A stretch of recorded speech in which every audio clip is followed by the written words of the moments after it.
All right. Well, good evening, everyone. Thanks for joining us on this fun and exciting evening of home sheltering again for the next couple weeks, we hope, only. And we'll call our meeting to order and we will begin with the Pledge of Allegiance. So if you'd like to rise, and we will begin. Ready, begin. I pledge allegiance to the flag of the United States of America. And I can't hear anybody. Which it stands, one nation, under God, indivisible, with liberty and justice for all. Thank you. Yeah, we found it works best if everybody else mutes and one person does it because it'll echo and the streaming speeds are different for everybody. So it's probably best practice on something like that we don't do anything choral. We've had plenty of lessons on that over the last few board meetings. So. Yes, we have. All right. Well, Superintendent Kolb, do we have any written communications? No written communications. All right. Thank you. We'd like to let everybody know who's here that if there's any requests to speak on a specific action item or a discussion item that you may submit that in the chat feature and we will get to that. And our first item up tonight is Kristen is going to talk about our holiday card contest winners. So Kristen, we'll turn the time over to you. Thank you so much. Yeah, so I'm so excited because I see that we have several of our holiday card contest winners on tonight. So welcome, thanks for being here. So as many of you know, it's been kind of a crazy, hard year. And so I have the great pleasure of constantly networking with both at the state and national level, other people who do my job. And so we're constantly sharing ideas. And one of those is building community. And so one of the items that was talked about was a holiday card contest. And different states and different districts all over have different ways of doing this. But we thought it was a great idea and a great way to involve all of our students from kindergarten to 12th grade.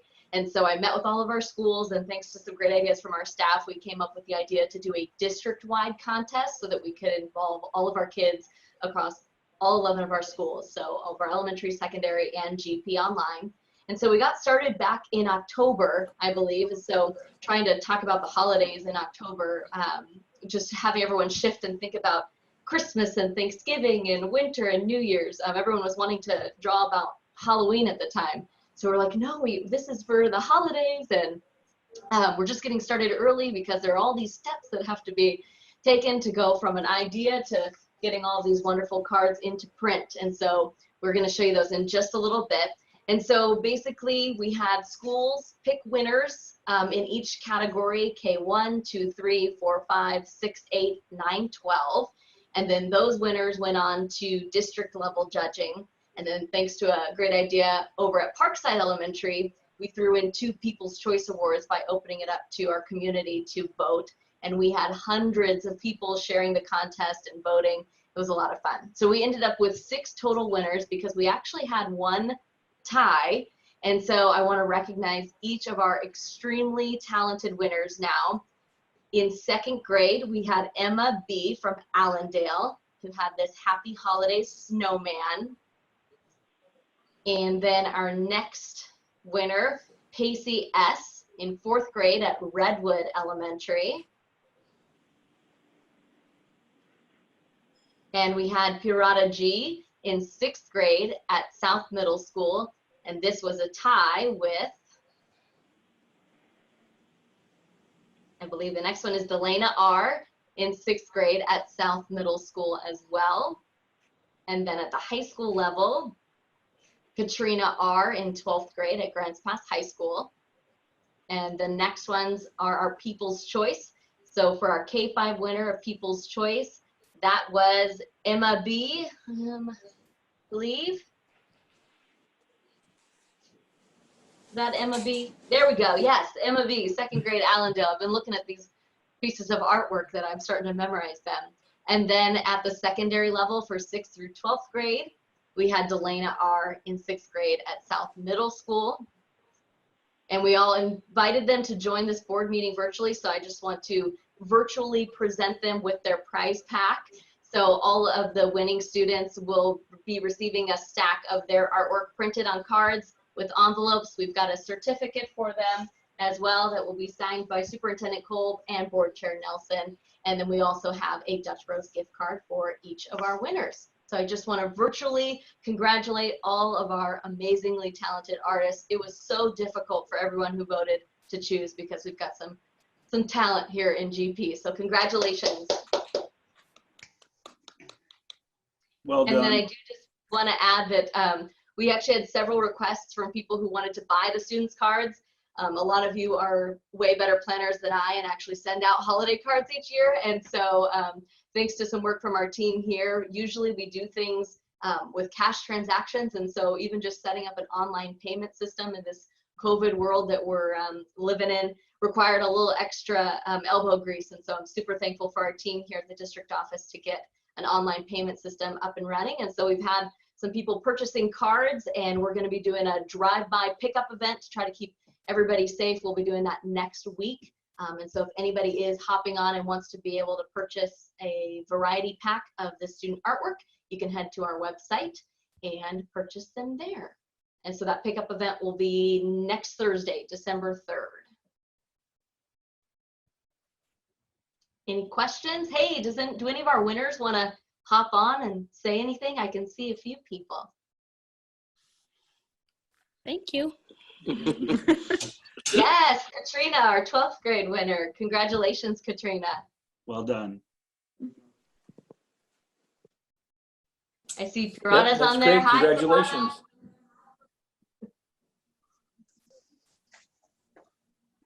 Awesome. I'm so glad they were able to come. Well, thank you, Kristen. So I had a question. This is Brownell. I ordered a pack on Facebook and it said, be sure and bring your receipt. Well, I don't know how to get a receipt. I wrote down a bunch of numbers that appeared. Will that be good enough for a receipt? And what's the time frame to pick up? So yes, that will work. Or if you have it on your cell phone, we'll also have a list of names. Really, the receipt is in case you're sending someone else to pick them up for you. We want to be able to make sure that the right people get their cards. So we'll have a list of names. We can attach those with an ID, or if you've got the numbers or have it on your cell phone, that will work too. And that is from, let me double check before I check everyone's availability. I don't want to say the wrong time. It's going to be from 4 to 6 next week. So next Thursday, the 3rd, from 4 p.m. to 6 p.m. outside of the district office. Thank you. Thank you. And I see we've got a couple questions in the chat. Emma's too camera shy, but she's here. So glad that you're here, Emma. And we will be coordinating. We'll send parents an email for how you can pick up your prize pack. We'll get it in a nice little bag so it'll be easy to pick up. And I will send you an email with all of that information. And Delena's too shy too. Great work, everybody. All right. Well, great. Yes, excellent job. We know how to make up our budget shortfall next year if we have one because of COVID. We'll just make more Christmas cards and send them out early. So, all right. Well, we'll move on to our next item on the agenda, which is our consent agenda. And we need to approve our board minutes from November 10th and also the agenda for this evening. So we'll entertain a motion to approve those. Brownell, so moved. Thank you. Do we have a second? Cliff, I know you want to second it. I can see you. What's that? Do we have a second? Yeah, you need a second? Yes, we do. I second Coolman. All right, great. Thank you. Tanya, can you give a roll call vote, please?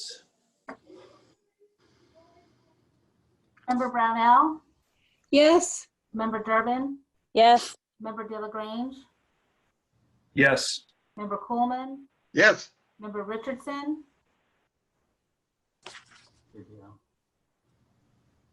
Board Chair Nelson, Yes? Yes. Is that Gary trying to steal my thunder? Yeah, you know, I got too many mute buttons. All right, I think that was everyone, so motion carries. Thank you. And Kirk, staff reports. Looks like we're done. We don't have any staff reports. One thing that looks like I see we left off was if there are any board reports and special concerns that any board members would like to bring up tonight.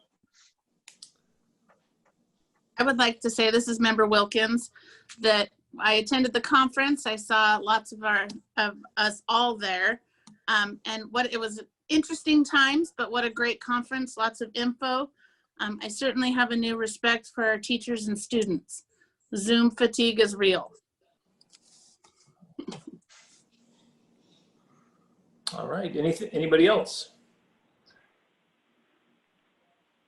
Have 6. Have 6. Well, I don't know. Given Casey's reaction, I will withdraw my special concerns. No, Gary, we have a special bullet point just for your item. It's at the very end once we've wrapped the meeting, and then you can just kind of talk into the abyss. Ah. All right. Well, if we don't have any other concerns or items, then we'll move on to number 5, our action items. Approval and second and final reading of our revised policies and ARs. So first is 5.1.1 JBA/GBN AR. And we'll just take that item first, and then we'll go on to our first reading of the other policies. So do we have a motion to approve our second and final reading? Brownell, so moved. Coolman, Durbin. second. First and seconded, any further discussion? Okay, Tanya, would you have a roll call vote for us, please? Member DeLaGrange, yes. Member Durbin, Yes. Member Brownell, Yes. Board Chair Nelson, Yes. Member Coleman, Yes, Member Wilkins, Yes. Member Richardson. Yes. All right, thank you. Next item then is approval and first reading of our new and revised policies. So 5.2.1, all students belong. 5.2.2, bias incident complaint procedure for all students belong. 5.2.3, harassment, intimidation, bullying, cyberbullying, teen dating violence, and domestic violence. And 5.2.4, the same. So So we have a motion to approve those. Brownell, I move that we approve 5.2.1 through 4. Coolman, second. Thank you. Any discussion? Kirk, I think you wanted to say something. I cut you off. I'm sorry. No worries. Now's perfect timing. So the 5.2.1 and 2.2 are new required policies as passed by the Oregon State Legislature and the Oregon Department of Ed. Gary, Member Richardson, upon initial review of these policies, identified where they really ran up against our other policies around harassment, intimidation, bullying, cyberbullying, teen dating violence, and domestic violence, especially in the AR section, and outlining the district's response in the event these situations occurred. So Member Richardson worked closely with Director Cantola along with legal counsel to vet these, to give them some coherence for grants passed. And I don't know if Director Cantola or Member Richardson wants to comment or speak to any of that. I can give it a try. So thank you, Gary, for the help and the thoughtfulness on these. So basically what we did was with the JFCF, we took anything that was bias related out of that policy and put it into policy ACB, so that now administrators know anything that's a bias incident goes through policy ACB. Other harassment, intimidation, teen violence stuff goes through JCFC. We also took the 2 ARs because they have procedural steps that are supposed to be taken, and we made them identical so that the steps for both policies are the same. We added some language to the ACB in the area of symbols, so that there's only 3 symbols that are listed there, and then the board would have to come back and name other symbols if they were to be placed into the policy. That policy was also reviewed by one of our equity teams, and we added some language about having education and training as part of that policy as well. So pretty thorough vetting of the policy.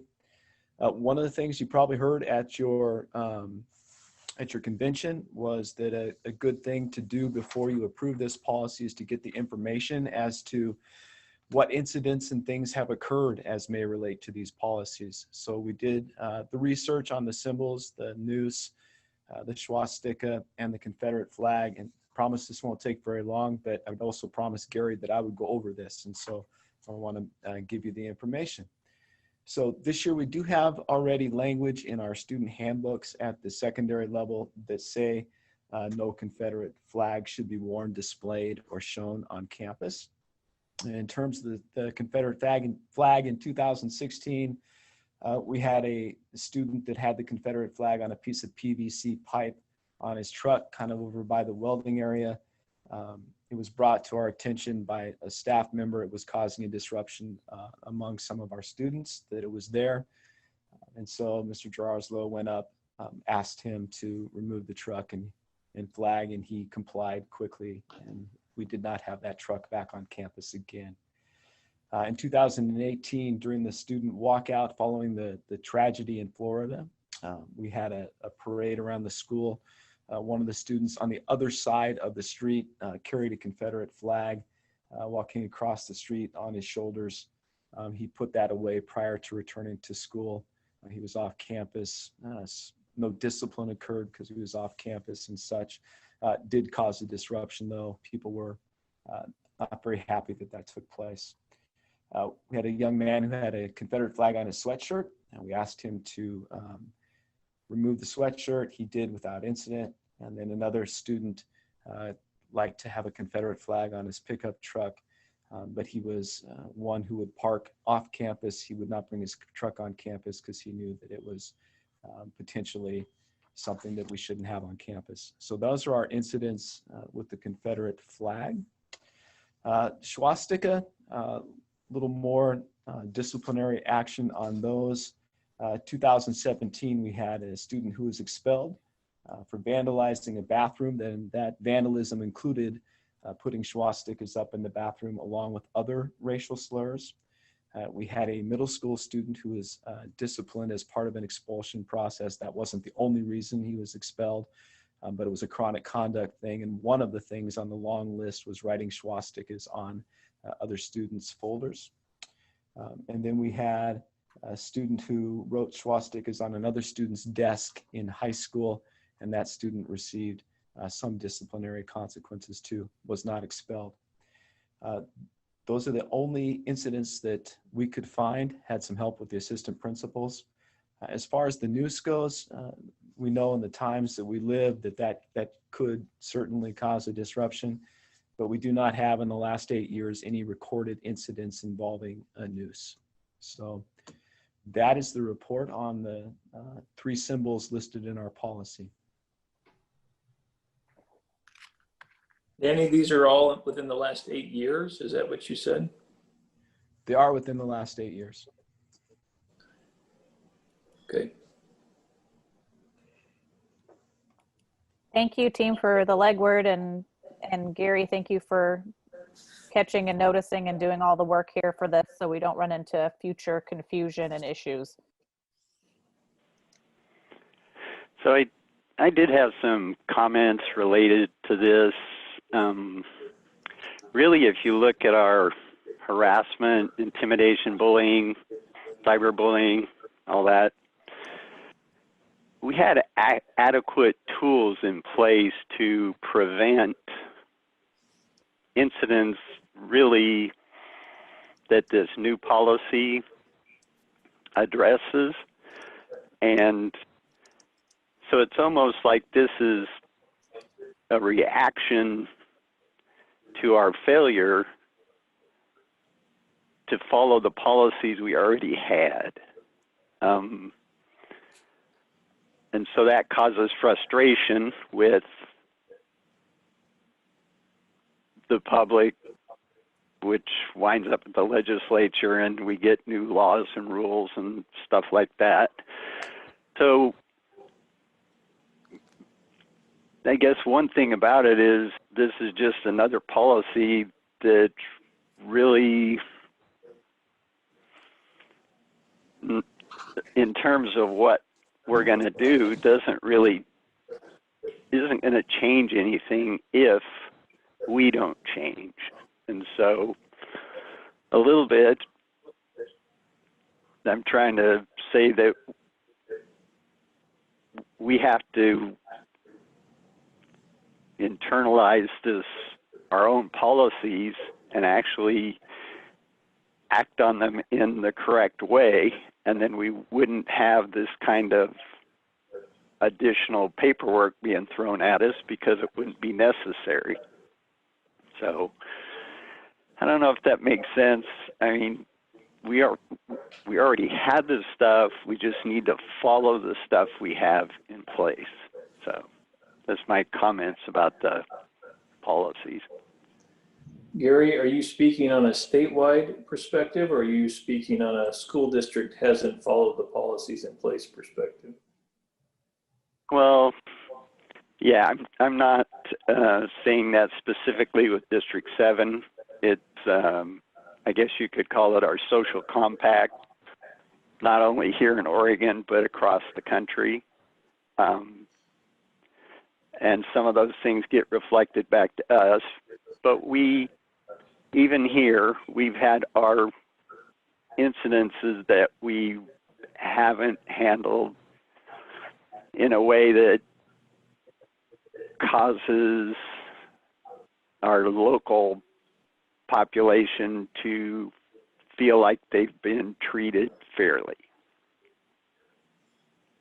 So we just need to keep always improving.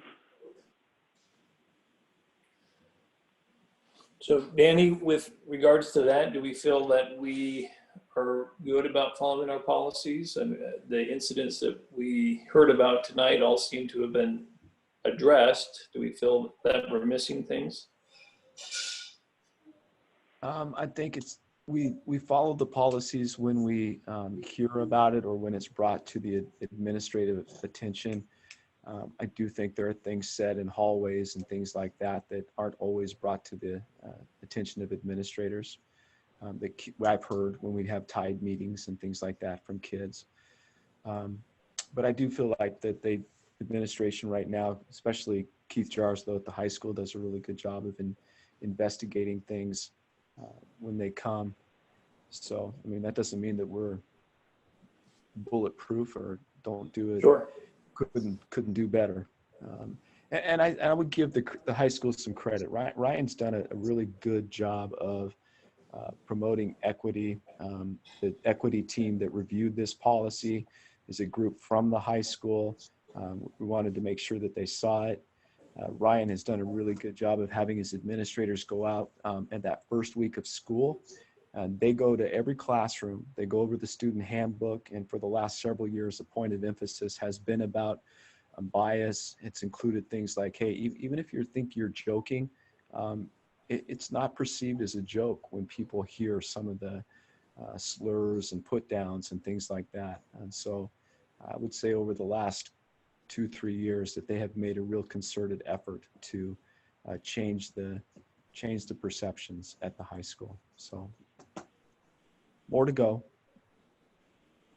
I think to back up what I heard Gary saying was that, state legislature handing something down is the ultimate form of feedback for us as a community to hear and respond and always strive to be better. And I do have faith that our team members are working towards being better and being consistent. And, I think it's just one thing to add to the hopper when we're trying to assess where we can do better, think outside the box and continually take that feedback and not assume that there isn't something different we should be doing or looking at. So I think it's just kind of taking that ultimate form of feedback in the form of required language from the legislature and seeing where else we can continue to improve, because I'm happy that our district is focusing in that area, and I want to see us continue to be an area of improvement down here in Southern Oregon, especially, where I think we can really be a shining light in that area for our surrounding districts and communities. Okay, thank you. Any other comments or questions? Member DeLagrange just wants to thank Director Cantola and Member Richardson for their work on this, and the equity team.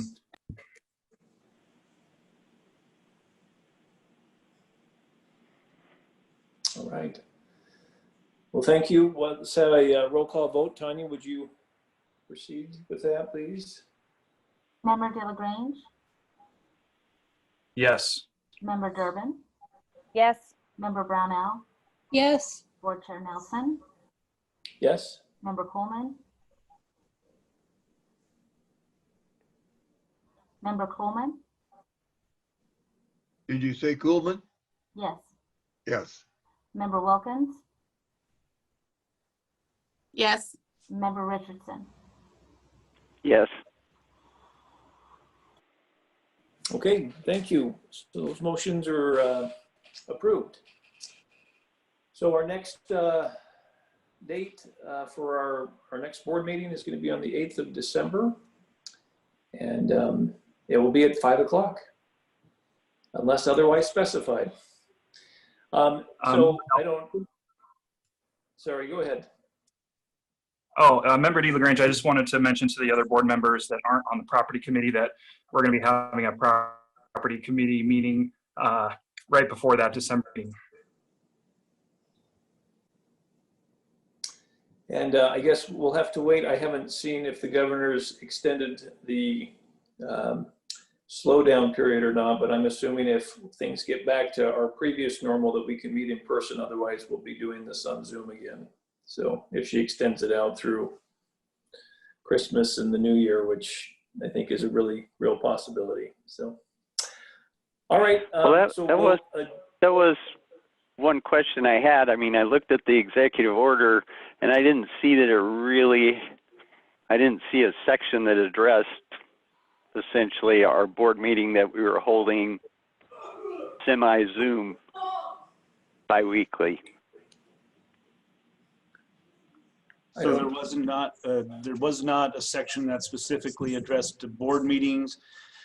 You know, what we were told was this doesn't apply to education, the slowdown, so we could still have students back and be doing school stuff. You know, board meetings are one of those questionable things based upon, and we'll talk a little bit more in executive session about negotiations, and I'll reference a meeting with the health department. Based on our meeting with the health department, the way we're trending here in Josephine County, it's my strong recommendation that that we adhere to the 6 people or less, while it is an expectation by the governor, although not necessarily enforceable and questionable as related to required for school boards. Okay, well, it wasn't, we got pretty definitive on that last time. So we were only having the board members in the room and everybody else was remote or Zoom. And nothing changed in the latest executive order. So I think everything stands. We can certainly do different than we have in the past, but according to the rules, nothing's changed. Well, and the advisory, including gatherings of 6 or fewer from 2 or fewer families, and just rolling that to apply to this.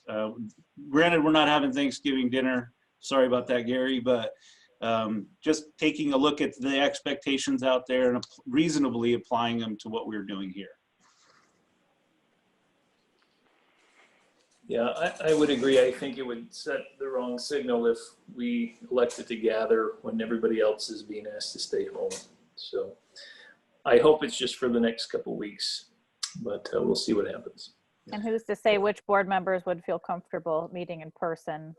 For myself, we are currently quarantined because of a positive exposure case. And so, I wasn't going to come to an in-person meeting this afternoon anyway. And there might be other personal decisions out there, even if people decided to come together, that certain board members wouldn't want to come in.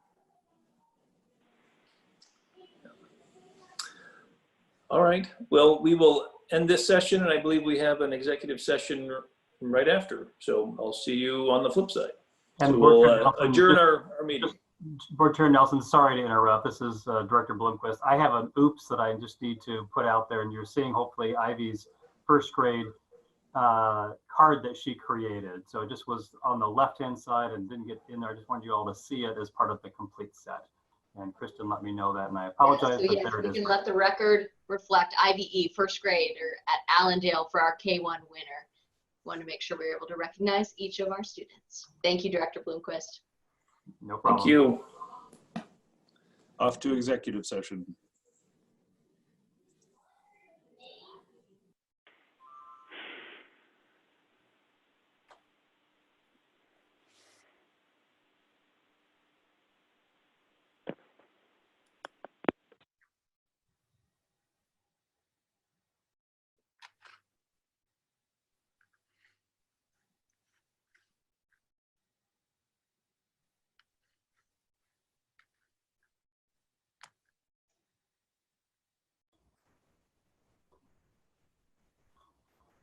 Cliff, we're coming out of executive session now.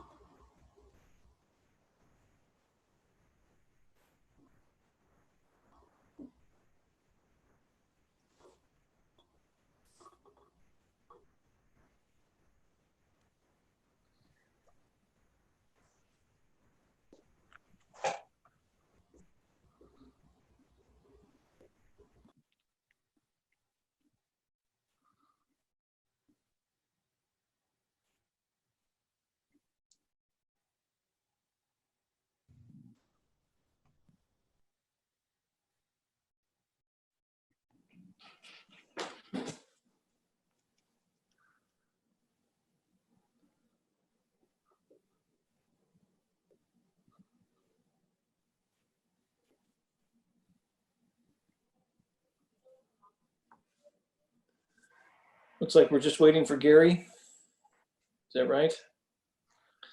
Yeah, he It's likes a long walk for him to go from executive session back to regular session, apparently. Blah, blah, blah. It's hard, but I'm sure he'll make it. Doesn't mean you don't try, Scott. Okay. I'm just glad he's not here to listen to me make fun of him. So.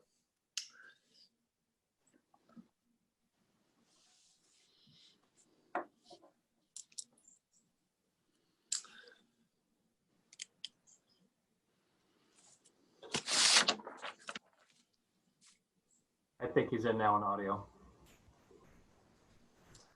All right, we'll call to order our regular session, our regular board meeting.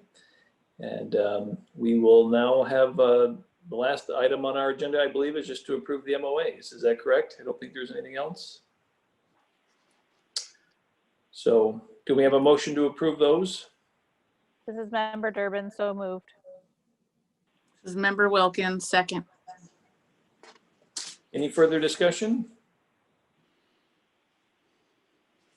All right, Tanya, can we have a roll call vote, please? Member De La Grange, Yes. Member Durbin, Yes. Member Brownell, Yes, Member Coleman, Yes, Member Wilkins, Yes. Member Richardson, Yes. Board Chair Nelson. Yes. Okay, MOAs have been approved. And thank you very much for all your hard work on those. We hope that we get to use them soon. Yes. Hey, if you get a chance to catch the news, I got interviewed by all three major networks and JPR this afternoon. and have a half-hour segment with JPR in the morning. So Ooh, anyway, yeah. that's great. Yeah. So just trying to stay positive out there. So anyway, everybody have a happy Thanksgiving. Michael. Same Yep. to everyone. Thank you. All right, thanks, everyone. Good night. Thank you, guys.